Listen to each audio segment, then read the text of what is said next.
Joseph, we brought up the champ a few times here. What are your thoughts on what he said about possibly even going up and taking a super fight? I don't know. I mean, I feel he would still. I mean, I understand him going up to take a super fight. That's great. I mean, that guy. If anyone's cleaned out a division, it's been him.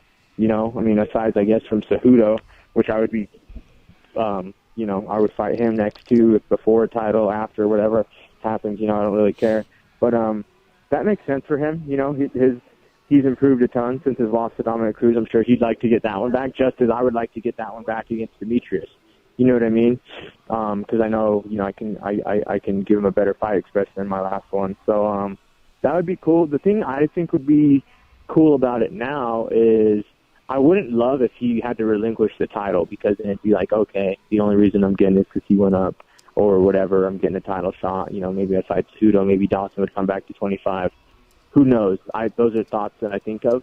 But now, with the whole Conor McGregor era, I don't think it would be fair for Demetrius to want to go up and have to relinquish his belt when Conor, didn't have to relinquish his at 45. I don't think he had to, right?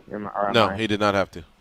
Right. Yeah, so he's still going to defend his 45 belt. So it would be cool if he could go up and have a super fight and still keep the belt, which I think is going to be the protocol moving forward.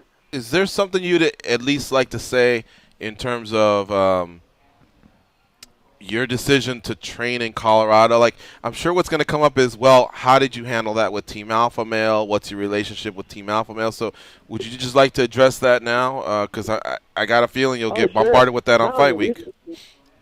We still have we have a great relationship. I'm obviously welcome to train there. I'm not like exiled from the team, or I didn't even leave the team. I basically was like, hey, I have 4 weeks to train for a camp. I'm going to mix it up.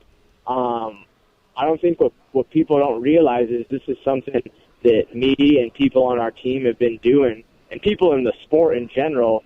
I think the only time any cross-train has ever got blown out of proportion was with our teams, TJ and Faber. Because other than that, people are leaving, switching teams, doing stuff like that all the time.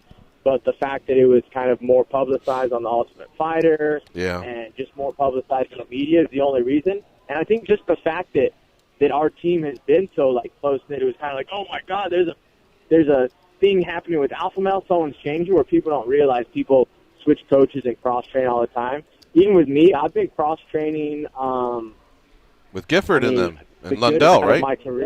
Out of my career, remember when I would talk to you guys and I was doing half of my camp in Vegas with Sean Tompkins, half of my camp in Vegas with Jimmy Gifford. So it's something I've been doing forever, and, if this was an 8-week camp, I would probably, have this 4 here, go back to Alpha Male, mix it up, and then go to Vegas. But the fact that it was 4, it just worked out like this, which was great, and I feel good. And, getting into my next fight, I'll move forward depending, it's all about, how I feel and what I think is best for myself.